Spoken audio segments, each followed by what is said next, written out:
So we're just reading from lesson 340.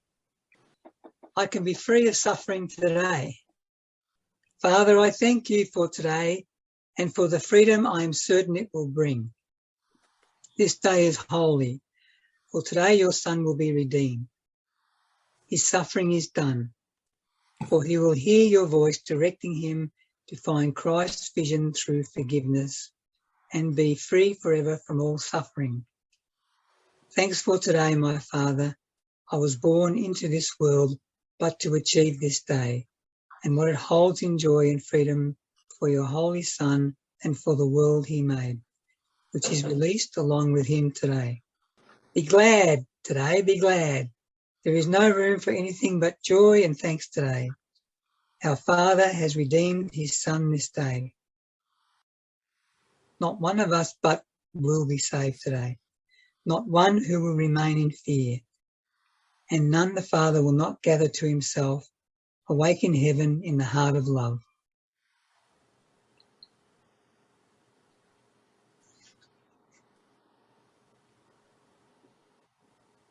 Okay, does anybody want to have anything they need to share, want to share today? Kevin, I just wanted to say I only caught a little bit of that recording you were playing. What was that from, the recording you were playing? It was a FIP one. Yeah. Oh, that was my lesson for today. So which lesson was it? Because that was really cool. There was something in it that I think gets escaped sometimes. Lesson 153. In my defenselessness, my safety lies. In that lesson, Kevin, what struck me was, in time with practice, you will never cease to think of him and hear his loving voice guiding your footsteps into quiet ways where you will walk in true defenselessness. For you will know that heaven goes with you, nor would you keep your mind away from him a moment, even though your time is spent in offering salvation to the world. Thank you, he will not make this possible for you, who chose to carry out his plan for the salvation of the world and yours. I think that's really important. It is really important. But it's also a reminder too. I think sometimes, there's this split in the mind that sort of goes, okay, you're either, disappearing into the heart of God, or you're in perception, and it sort of denies that, no, you can have a healed mind here, and healing is our goal, and the body will be used to serve the whole plan of salvation, so that you're offering that to your brothers. But you will have a consistent state of peace and happiness because you're learning to listen to only that one voice. As Jesus said, that was his last final lesson, to hear only that voice. So I think that can get skipped over. And, sometimes people hear people being in a consistent state of peace and they kind of think it's impossible, while you seem to be in perception. But Jesus is saying, no, it's not. It's not only possible, it's natural. That is your actual natural state. So it's important, that part, to see, okay, but it will be a practice for most of us. We're practicing to learn to hear his voice. We're practicing to learn to let the obstacles go so that we can hear only that voice. And even though we will still seem to be in perception and be being used, or the body being used as part of the plan for salvation, and we're offering that love and that blessing in whatever form is given to us, we will be resting in him, and that inner joy will be there because we know heaven goes with us and we know we're not really here. So, all right, take it away, Teddy. Well, let's see if anybody else has anything they want to talk about or say. I think what you said is important. And as a matter of fact, there was sort of a discussion on one of the boards today similar to that, because what it says is the more you understand, the more you have experience of salvation, and you know that that's true, the less and less, the world of space and time really matters to you, even though you're going through it, there's an understanding that it's not your reality. So it makes your attitude as you go through it different than the attitude that you have thinking that there's something here you need to do in order to be saved, because that's sort of like the traditional religion and New Age sort of attitude. Like there's something we need to do in order for us to be saved, rather than the idea of salvation is based on the fact that we never left reality, and there's nothing we need do to be part of that reality. All we are actually doing is remembering the truth of that, rather than attempting to do something to get us back there. We've never left. We've always been whole and perfect, and this is a dream. And I think that's sort of the necessity of understanding the difference between the illusion and the reality. Because no matter what the illusion looks like, and when the discussion was sort of at the ego, and being and developing a better, more sort of like an ego that sort of works better in the world. The ego is never going to be real, but it's always going to attempt to keep you in the world, even to make a better world or to make you feel better about yourself. When the truth of the matter is that none of this world is real, and you're already whole and perfect in heaven. And the realization is that there's nothing. I need to do nothing. I need to do nothing to be who I was created to be.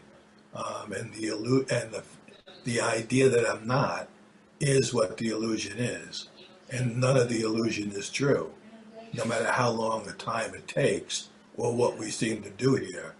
The idea of making a better illusion is sort of, the non-necessity of what the Course is teaching. We're not here to make a better illusion. We're here to wake out of the illusion and to remember our reality, and to know that when you have that experience, reality is whole, perfect, and eternal. And the illusion being temporal can't possibly be that. So that's why he makes the statements like only one or the other is true. Time and eternity cannot coexist. And it's in those radical statements where you only have one choice, where in which you begin to understand the truth of reality and the illusory nature, no matter what it is that seems to happen here. And to me, that's the difference between what Jesus teaches and other brands of spiritual teaching, especially the New Age stuff. That's always the difference to me in what this is saying. It's like it doesn't matter what it's like even with my splitting my head open. Obviously I do this to myself, but it doesn't matter what I do to myself here. This isn't my reality, and God knows not of it. He doesn't know what I'm doing to myself because he doesn't know me as anything other than whole and perfect. And he wants me to remember that that's what I am too. No matter what the situation seems to be, I am that in reality. I could hide it from myself, but I'm not hidden from him in that regard. So you could say the only doing we have to do is to remember that we already are as God created us. We can never not be that. That's right. Left home, no matter what seems to be happening in the world of appearances or in the perceptual universe, we're still at home. Yeah, and to me, what was really good also today was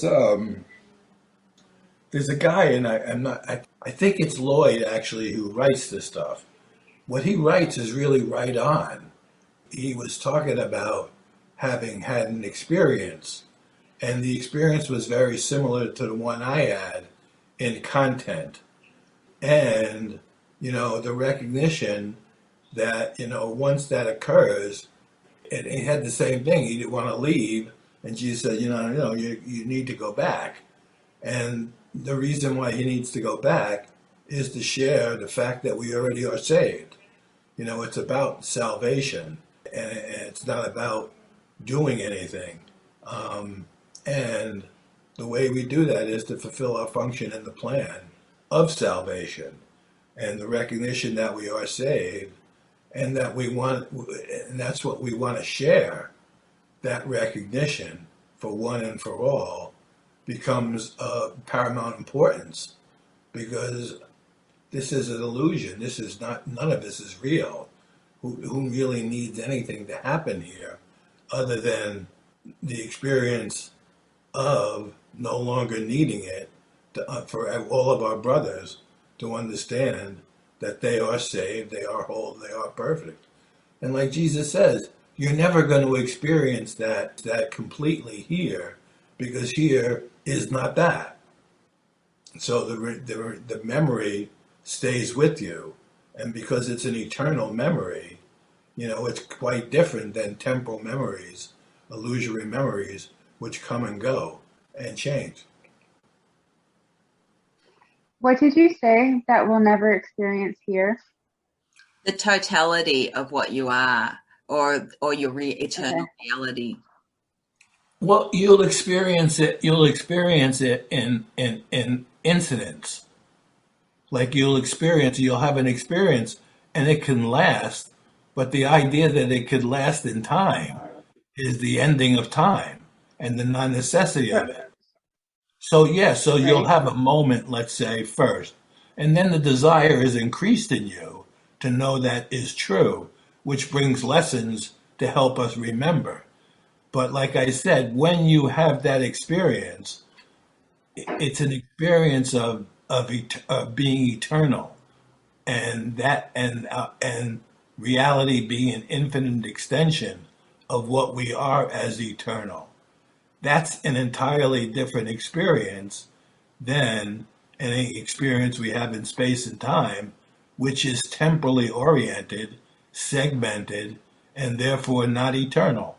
So you can't maintain an eternal experience in space and time, but you can maintain the remembrance of the fact that reality is eternal, and you are that. And that's a lot of reason why the Course talks about remembering. In the busyness of our doings, we can remember that in any given moment, or we can remember it all day, which is always going to make the nature of what we're doing in space-time more peaceful. More peaceful, exactly. So that thing too, Teddy, like you come back and you're really sharing the salvation when you've had a moment of, remembering reality as it is and what really is. And you come back to share that salvation with the brothers who are still seem to be in the forgetting. But it seems that there's still corrections of perception that has to happen in that mind that seems to have had a conscious memory of reality too. Like you seem to have to go through your healing, moments of healing and forgiveness and correction of perception, while, even though, I was telling Belle about top downers and bottom uppers yesterday. So one thing I noticed, because said this thing, and I know I have a bit of a reaction when people say this is the way it is, because he was saying, the quickest way to the Course is to remember that the Course or the voice is talking to this. Did he say the split mind? I don't understand that. Well, one thing I have a bit of a reaction against. I realized I had a reaction because because I've been in a thing and they say, this is the quickest way, this is this, and they make definitive statements in space and time as if that's the only way. And you could say the only way to remember to happiness is forgiveness, and that's true. there's like things that are really true, like forgiveness is the key to happiness, true forgiveness, and true forgiveness is the key to peace. But things when they say this is the quickest, or they say make these definitive statements in space and time as if that's the way it is for everyone, and it's just not. And I know I have a bit of a reaction because I've probably been sucked in and misled by giving teachers weight and not questioning what they're saying, not bringing it in to the Holy Spirit and saying, is that true? You know, what they're saying. And because they've had all these experiences that seem to be above your level of experience, you give credence to what they're saying without questioning, and you lead yourself off the path for a moment when the Spirit actually knows how your individual undoing occurred and cooperate, and how best you cooperate with it and are led to the understandings and remembrance or realizations and recognitions that are required of you. But I don't understand. I just don't get it because, you know, like, it's almost like they're saying you've got to sort out who the voice is speaking to, whereas, like, to me it's just me. Like, if I'm hearing it, it doesn't matter what the fuck I think I am, whether I think I'm a body, whether I think I'm, you know, expanded pure awareness, whatever. If I'm hearing the voice or hearing it, he's just talking to me no matter what he said. And he has to be talking to me to tell me, you're not a body. You're thinking you're a body. You're not a body. So obviously he's just talking to me. He's not, I don't have to sort it out. And is he talking to the decision maker? Is he talking to the split mind? I don't understand that at all. It's like people get wrapped up in so many things trying to sort things out, where it's like, really, I just go, it's really simple. Just have a basic conceptual understanding about what's required of us or what the framework is. You know, he's saying only what God creates is real, and this isn't it. Nothing in perception has anything to do with I know. and It then makes me learn to laugh. forgive, and you'll get shown, and the experiences will come to show you the truth of this on the way. Annie, Janine's got a question. Sorry. Okay. I thought of something today. I was watching the video that, like, Teddy's lesson or whatever.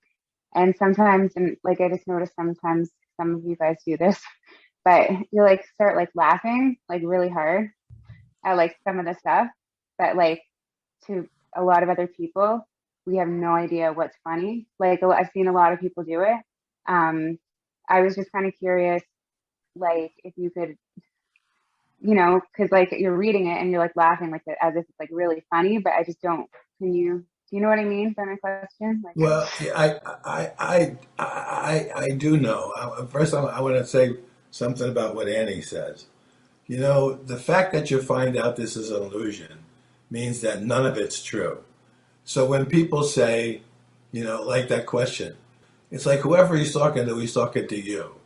No matter what you think, no matter what you think, he's always just talking to you. What you think you are is the problem. And that's what makes me laugh.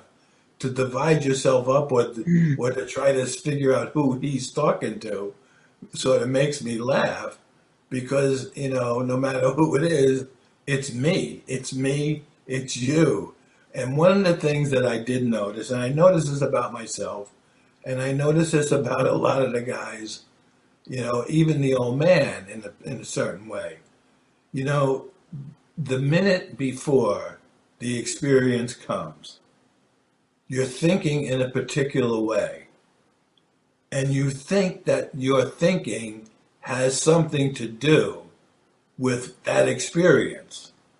So you make the thinking that way important, as if it's cause and effect relationship, when this is all effect, it's never cause.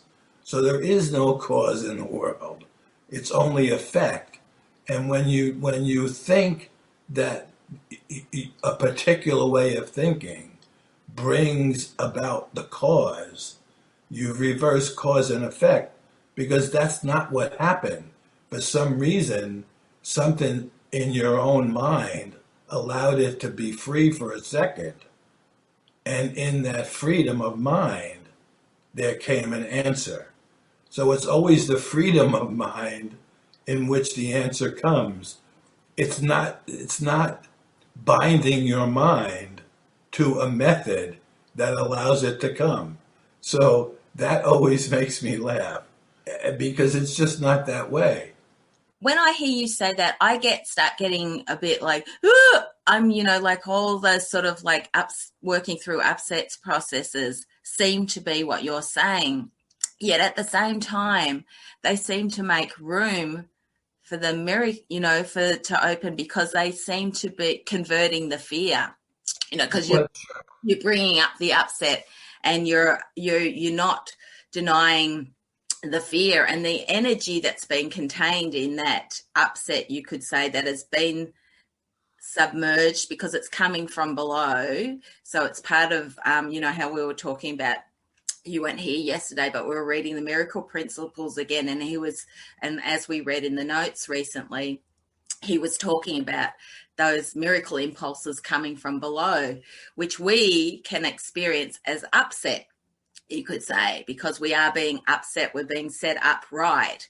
And that energy that's gone into a false interpretation has to rise up, you could say, for that erroneous thought to be converted, and what we've used to deny ourselves to be given back in that energy or that thought to be given back, to be converted. I don't know. Am I making sense here? Yeah, I get what you're saying. Okay. That's why in a sense, that's why I think he talks about the differences between horizontal, which is where the miracles occur, and the vertical, which is where the revelation occurs. And the revelation has zero to do with anything here. It's got to do with revelation readiness, and that's got to do with an instant of not being fearful. Now, we can understand that miracles help us prepare ourselves and lessen us the fear, but it's only a moment of that without fear within which the revelation occurs. And I think that that's what gets mistaken. This part of this, I just read a line here. Yeah, we began this. This is what I think I'm talking about. We began this section with an attempt to correct the fundamental human error that fear can be mastered. The correction was only love can be mastered. When I told you that you were ready for revelation, I did not mean that you had in any way mastered this form of communication.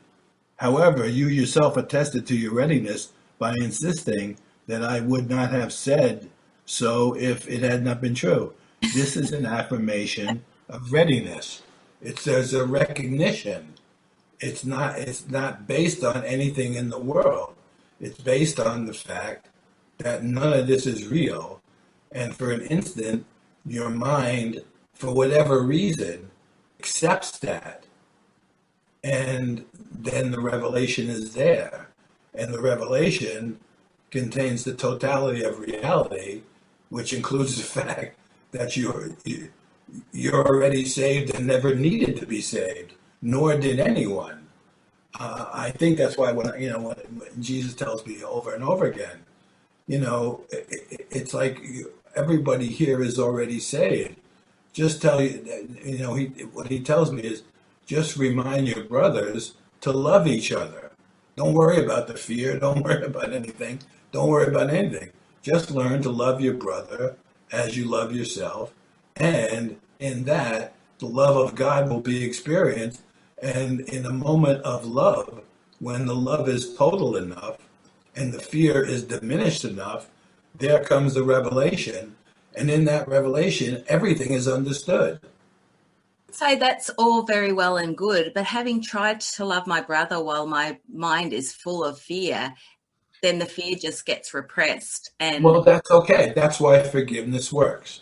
Now remember, when I read what Light said, when he's saying is, it's only this, it's only this. it took him years and years of reading the Course before he got to it's only Well, this. that's what I said. I said to him, I asked him that question. I said, so did you have that understanding immediately, whatever he was saying about this is the quickest way, realizing it's the split mind that Jesus is talking to him? I said, did you recognize that straight away, immediately you picked up and started using the Course? Or were you using it for some time before you realized, that dawned on you? Because you cannot be, when you're thinking this way or you're enmeshed in that, it's possible you might have a miracle anytime, but most of us need some loosening or whatever before we're even ready to hear Right. and realize, have that realization. It was years of him using the Course before that happened. That's what I mean. That's why I asked him, how long was it that you were using the Course before that dawned on you? Right, exactly. But the egoic mind is so formulaic that, like you said, it wants to turn it into a formula and make what we do here responsible for our experience of that. And it's not. Because the experience is that none of this is real. None of it's true. It's all an illusion. So nothing here can be responsible. It's all effect. It is not cause.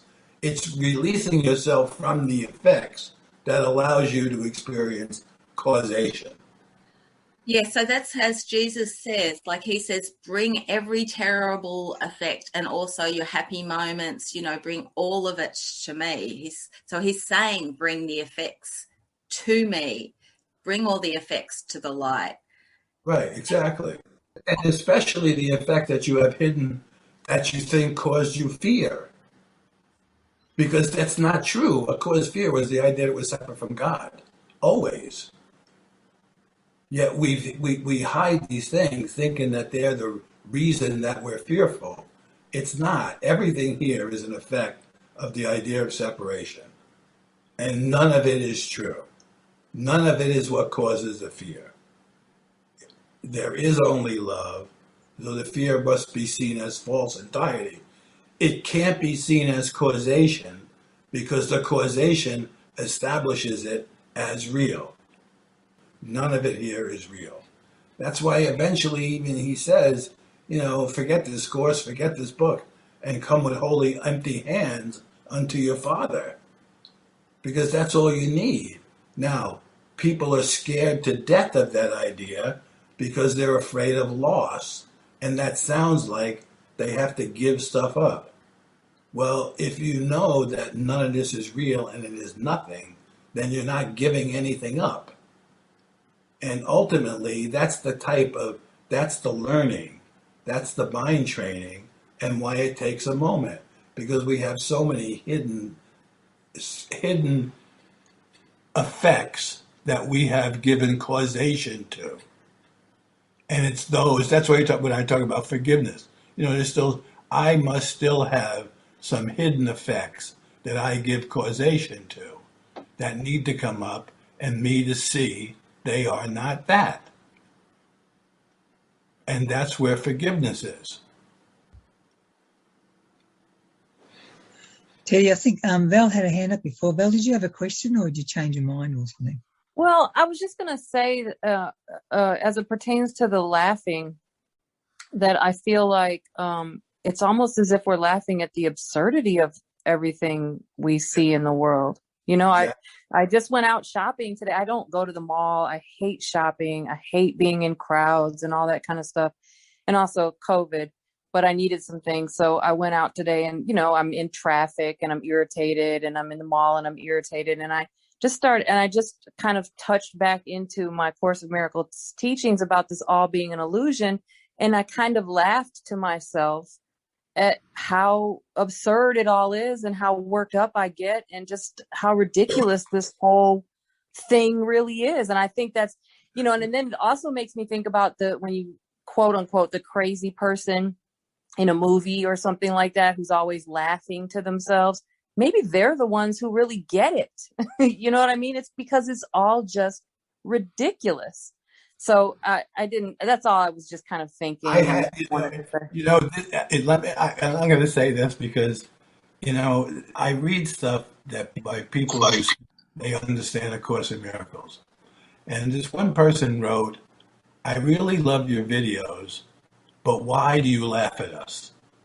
Now, the idea that I'm laughing at her is an idea in her own mind based on her lack of forgiveness of herself. Right. I'm not laughing at her when my mind is free and I am remembering who I am. It's a joyous event. Exactly. And one of the reasons why I continued to do those videos was because it was a joy for me to do them, because do them helped me remember.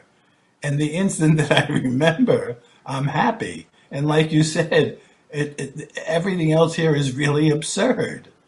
I mean, it's all totally absurd and it's all very funny because none of it is true. And when you see what we did with it by making it true and making it have causation, you got to laugh at yourself because that's the tiny mad idea. You know, you got to laugh at that tiny mad idea in your mind. Otherwise, you know, it's tedious. Now, remembering God and remembering reality can't be tedious because it's the lack of anything other than joy of creation and the truth of who you are as being what love is, as being what happiness is. So when you're in that state of mind, it's like it's all really absurd. All of it's really absurd. The idea that I have to do the lessons is absurd. The idea that I had to remember is absurd because none of this is true. So the laughing at the tiny mad idea that this could have had any causation that affected me is really funny, and I think that's an important part of it. Yeah, when the person said that to me, you know, I really love your lessons, but you know, you're laughing at us all the time. I, There's no I recognition that she's getting the result of her own thinking, and that's like, you know, the fundamental teaching in A Course in Miracles. You only get the results of your own thoughts. She doesn't see she's getting the result of her thought that I'm laughing at her. And you know, when it gets down to those conversations, there's almost nothing you could say because and all you can do is laugh. And like yeah, Andy doing, you just shake your head and you gotta laugh because no matter how much you know the theory, the experience is actually what teaches. And you can't have the experience and maintain, you know, and think that somebody else is causing you because that's the nature of this. We make effects cause, and then we no longer are in proper relationship to the truth. And that's the whole problem. We're in denial of the truth rather than acceptance of the truth. and we're no longer in proper relationship with our own thinking either. So even Exactly. our own thinking in separation, we're no longer in proper relationship to that either. Well, that's what he says. Everything here is entirely backwards. The way we think here is upside down and backwards compared to the way thought is in reality. This is all effect. It is not cause. We make the world cause, and then we think the effects that we're experiencing are based on the cause. That's upside down thinking. We are the cause of the thoughts that we have, and we're responding to our own thoughts. We're not responding to what's going on outside of us because outside of us there is nothing. It's, It's so, like people so talk about relationships, like we have a relationship with another person. We don't. We're just having a relationship with our own thoughts in the dream.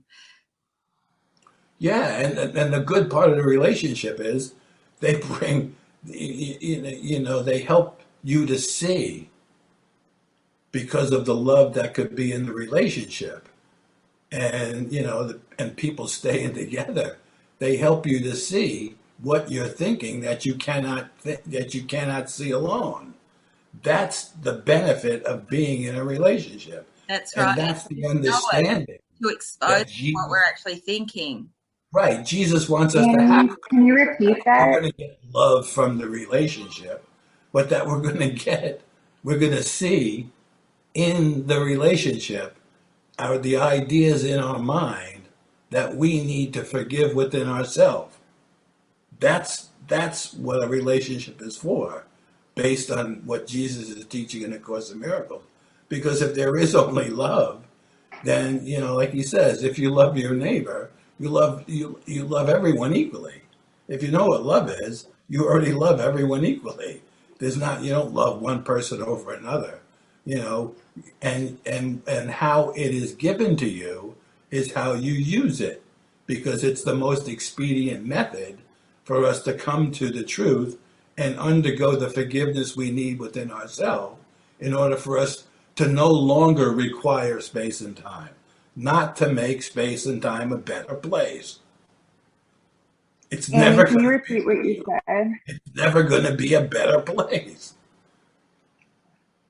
Are you talking to me or Teddy, Janine? Me. Okay, I just said, so we're using the relationship because there is only love. That's the primary, we've sort of got to have those, I guess, those fundamentals. So if we're seeing anything other than love, or we're feeling anything other than love towards our brother, no matter who it is, then they're there.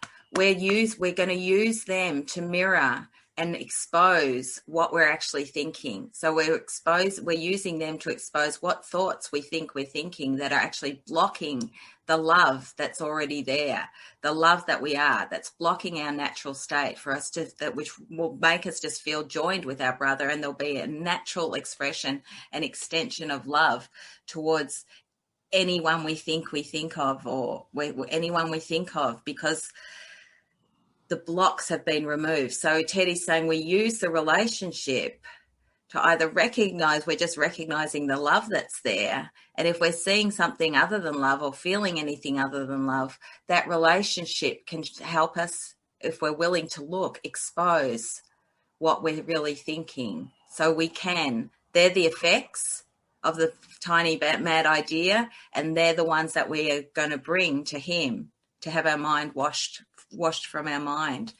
And as he says, we bring it all to him because he purifies it and gives back what's in alignment with his thinking. And the truth is, the nature of the ego in its relationship to cause and effect will use what we think are loving relationships in the same way it's going to use negative stuff. And it's always going to use us to think that we've discovered something in space and time that we need to maintain, even the loving relationships. That's why none of this is true. It's like it's more insidious in a sense, because we want to get rid of the bad stuff and we want to keep the loving stuff.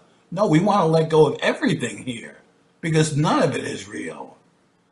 And the ego uses the positive stuff, the love stuff, to help maintain the idea that this is okay, I could be here. I'm in a loving relationship. No, none of this is real. It's all an illusion.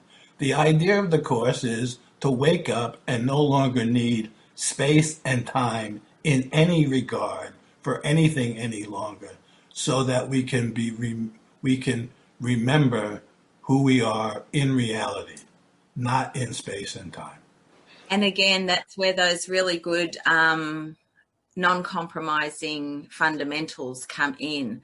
Like, is it eternal? Is it going to last? So even your most loving relationship, whether you seem to,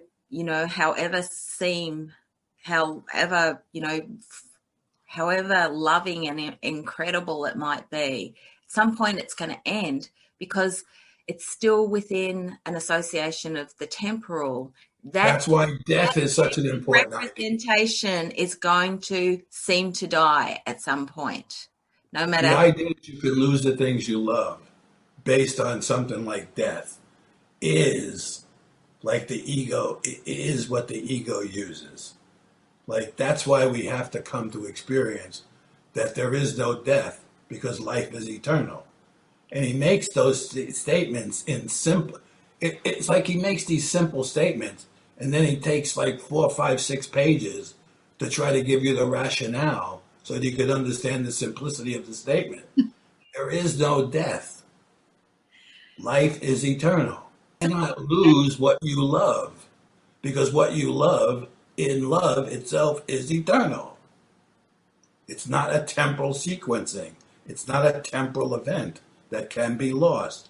If it's a temporal event that can be lost, that's not love, that's eternal. That's why eventually he has to say, even the light we experience here, the love we experience here, is just a pale shadow compared to the love in reality that we already are and have always been. Eventually Jesus gets to the point where he says, hey, listen, the only way to look at this is anything useful for your learning? If it's not useful, get rid of it. If it's useful, then use it until you've learned, and then let it go. Because if there's continued learning necessary, something else useful will show up. If there's nothing else to learn, then you're free, you're home. This isn't any longer. It's not like there's anything here to hang on to, because in effect, there's nothing here. It's all a dream that we must wake up from and out of. I was thinking about that quote's like an analogy for the whole thing. I was down in South Gippsland visiting my mum recently, and we're in this store, and all of a sudden we were in a clothes store, and I was remembering this little puffer jacket, nice aqua blue puffer jacket I had in California. And like I didn't even remember, all of a sudden I was, oh, that's right, I've got this puffer jacket. I had a really nice one in California, but it was at Teddy's, and he let everything go in California, so I don't have it now. And I'm laughing, I'm going, look at me getting upset over something I didn't even know I had. And that's kind of like the whole story. It really was nothing, and you're getting upset over nothing, continually upset about nothing, thinking it's something. You don't even have it because it's not real in the first place. You know, that's been one of that's been what takes the most time about selling the house in Quincy and moving out. So we had boxes and boxes of pictures from everything, like all over, from like before me, after me, of Teddy, of people, of events and all kinds of kind of stuff. And there were all these pictures in boxes. And, I haven't opened these boxes up in 40 years. And all of a sudden you're looking through the box and saying, oh, should I save this picture or not? What a memory, And all of a sudden you're going through these boxes of pictures to find out what you want to save. And meantime, Teddy's telling us, just throw it out, man. You haven't seen it in 20 years. You haven't even tried to look at it. You forgot it existed. And now all of a sudden, you're going to save it. For what? You're going to put it in a box and not look at it again. I went through that artists have drawn, that I paid, real serious money for. Or these antique Louis XIV chairs that were $5,000 a piece, And finally, I'm just saying, fuck. Just let anybody who wants it should take it, because we got no use for it. We're just going to wind up bringing the shit in and having to get rid of it later. Nobody wants this shit. We don't even want this stuff anymore, but it's so important. You know what I mean? It really made me laugh, especially some of the pictures. Some of the stuff that when I had the money, pay $5,000, and now I'm looking at it and say, you know what? The frames are more valuable than the pictures. Another question or something to say now? Yeah, Teddy, I was just going to ask you, you said something about eventually Jesus gets around to saying, look, if it's not useful to you anymore, then let it go. If there's still a lesson to be learned there, then somebody else or something else like it will come back into your life. And so I was wondering if you were saying that just in general, he eventually gets around to saying that in the course, or if you can point to anywhere specifically in the text or in the lessons that I could read where he talks about just if it's not useful for you anymore right now, let it go. So you know what I find? I find the last two chapters, chapter 30 and 31, is where he says everything that's really sort of straight and directly to the point. And Okay. I believe it's in those chapters. And that's where he said, makes the statement about the course. Just forget this course, man. Forget this course, forget the book, and just come wholly empty-handed unto God. Before that, most of the course to me is an attempt to help us understand that we don't have to be fearful, and and to lessen the fear that we're in by helping us bring up the fear that we have hidden, in order to like free us from fear. Because Hmm. like we can't master fear, we can just see that it doesn't have to be a cause. It's an effect of our thinking. So we can change our thinking and eliminate the fear. And so what he says ultimately is, hey man, if this is useful, use it. If it's not useful, then don't worry about it. But it's all based on purpose. The purpose that he's offering us is a purpose not of this world. The purpose that the ego is offering us is a purpose within the world. And that's where we really have to choose. What do we want? What is our purpose here? Is our purpose to free ourselves from the need for space and time? Or is the purpose to make our space and time and our world a better place? And they're two entirely different concepts. Thank you. I really find it, and this is one of the things that makes me laugh. It's like you read the beginning of the course, and sometimes it sounds like such convoluted logic. You know, he says things backwards and forwards and sideways, and he'll take a simple concept and he'll have to teach it in 6 different ways in order for you to sort of like, to see where you're really at with it. And in the last couple of chapters, it's more direct and to the point, and it's almost like in simple English, like he's just really talking to you as if you know already and you've learned, and he can just talk to you as a friend. Yeah, I read it sometimes and I go, he just said that, or I just read that over here. Why is this just repeating and repeating and repeating? It's all these pages of mostly saying just a few of the same things in different words. And so I'm going to take a look at chapters 30 and 31 because it sounds like maybe that would be helpful to me. It's so much, and the truth of the matter is that's one of the reasons why I like people to have Helen's notes, because there's an intimacy and a friendliness there where Jesus is really talking to Helen as friends. They're friends and they're intimate, and it's very personal. It's not like, a theoretical framework around which we learn. It's like he's just talking to her as a friend. It's not some voice like you hear this is the one you think of as Jesus. You hear the channelers or mediums talk. This is the one that you like. It's some ethereal high up, or I don't know how to even describe it, but whenever I hear that, I'm going, that doesn't sound like Well, it is. That's one of the things I've learned about the editing. Lana helped me a lot with this. What I've learned about the editing is every time somebody came along and read the notes, they all had they came to their own understanding of what it was about.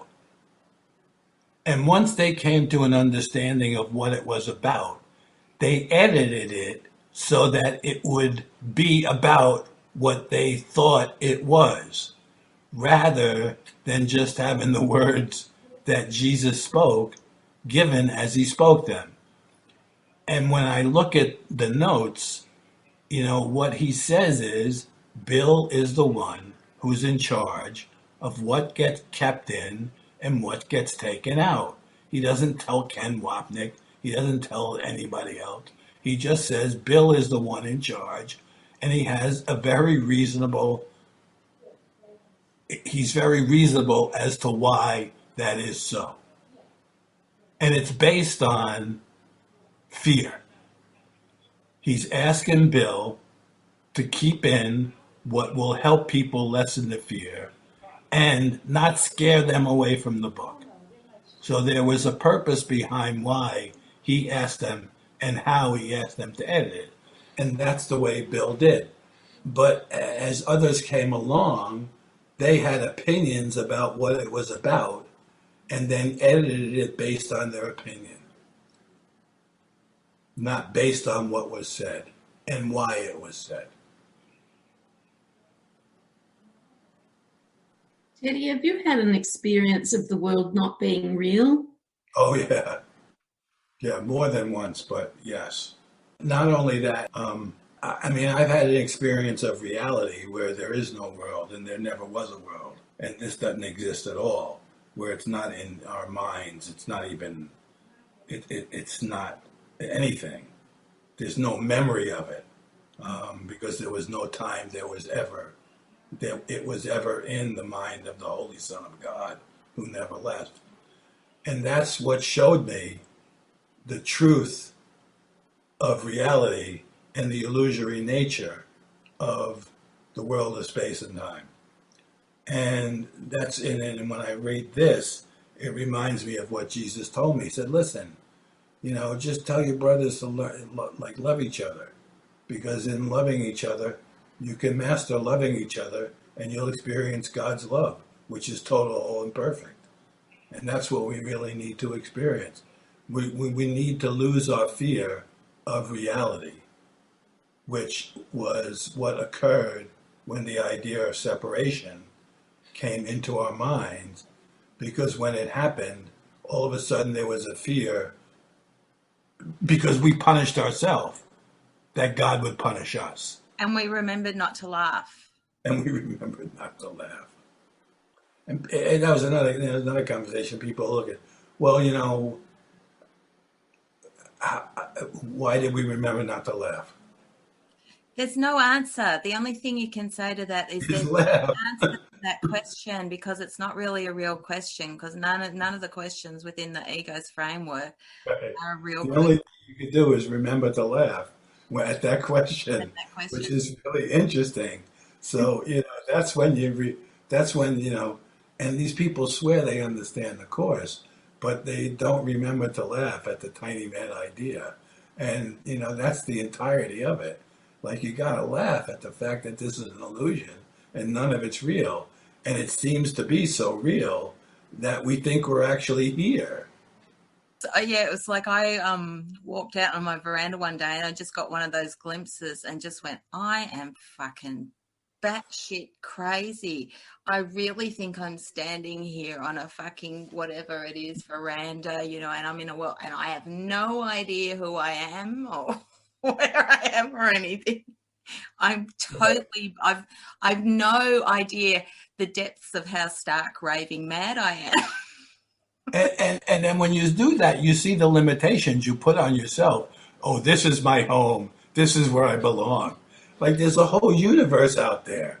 And, you keep on limiting down further and further to this one little tiny location in space and time where you're going to find peace of mind.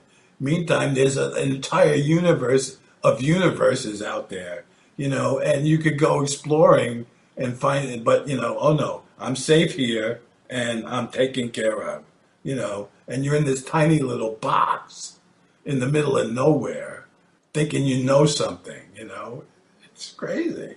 Like, how did you get, like, you probably don't know, but I'm just wondering, did you do hours of meditation or was it drugs? No. I got to tell you, I was sitting on a log in California, and I was terribly addicted to drugs. And all of a sudden, I had this thought. I said, "Oh my God, man, I'm like separate from everything.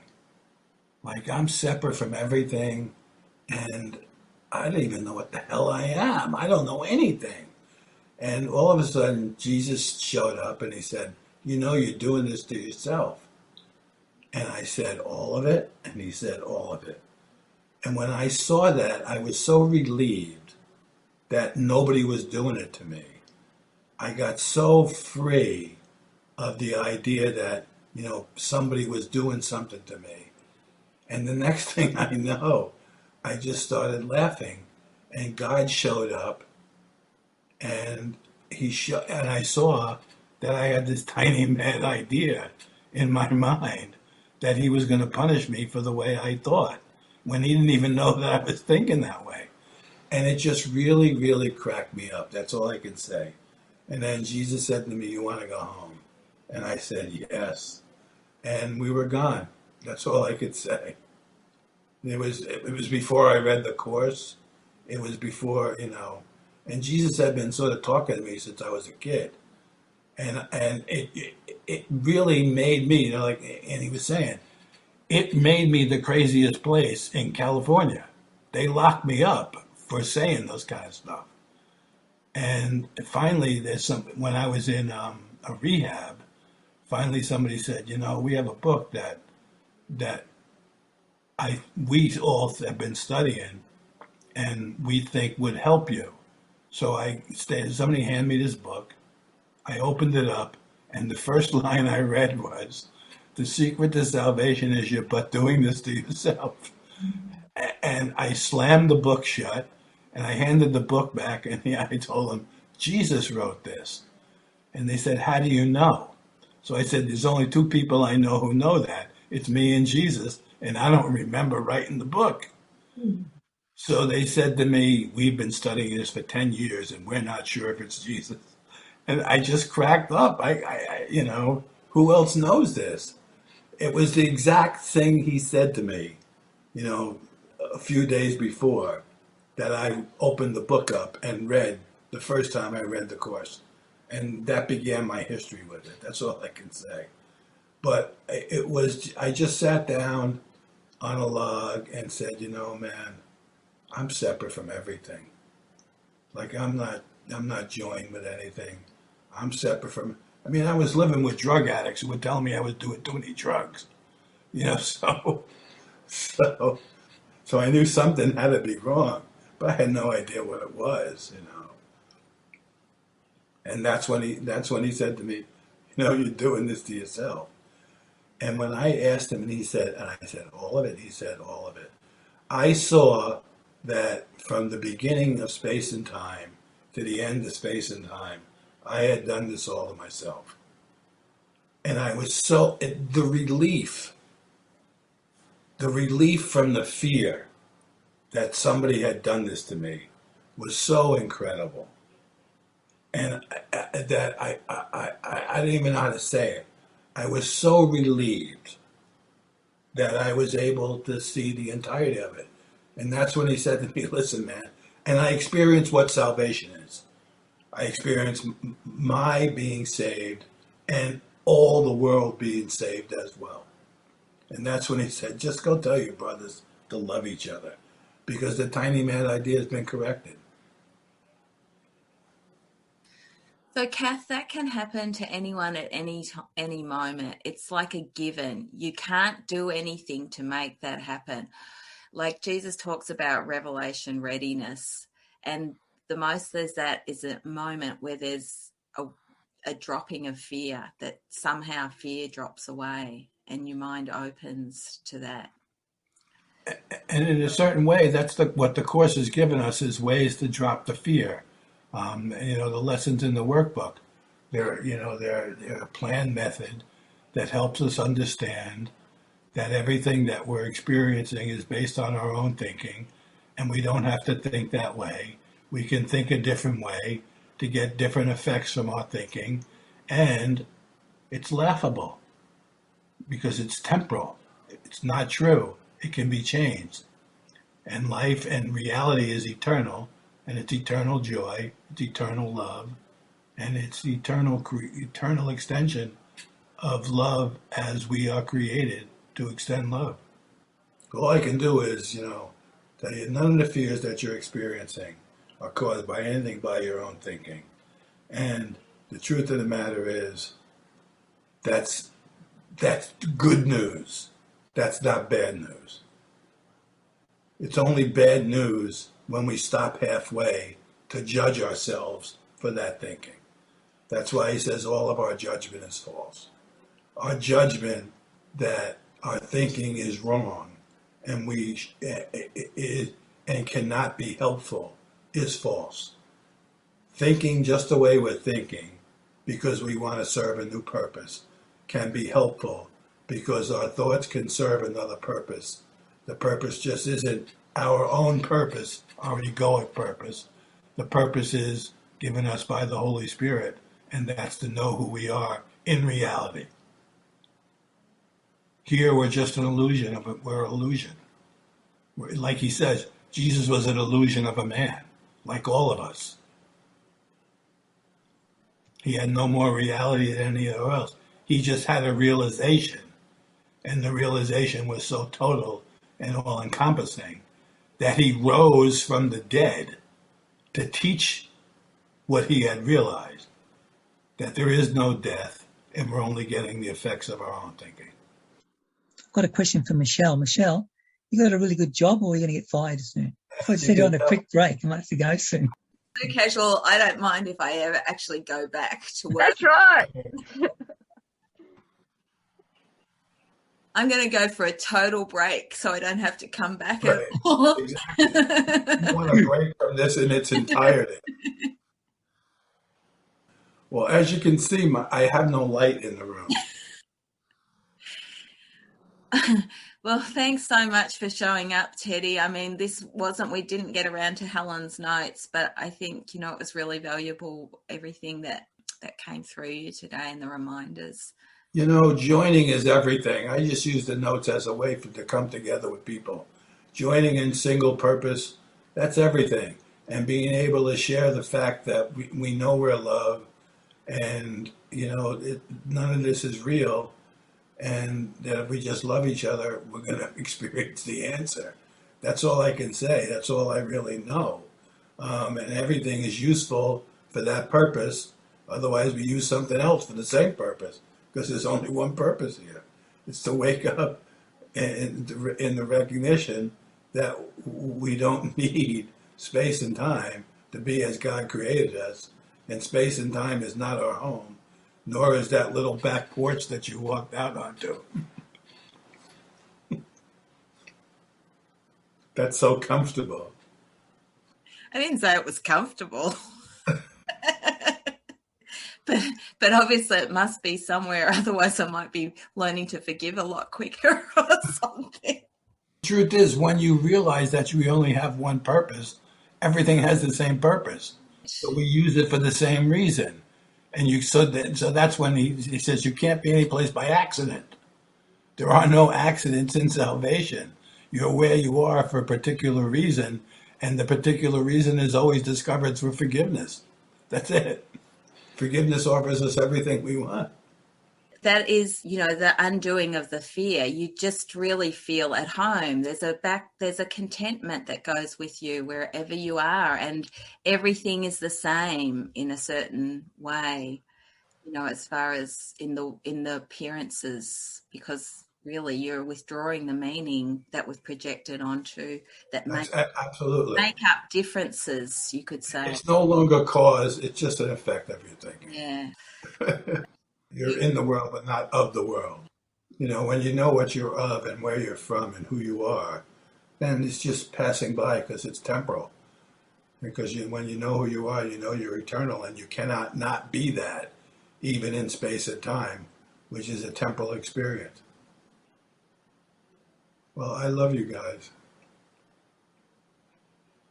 Thanks for showing up, Teddy, with your split head and a concussion and everything.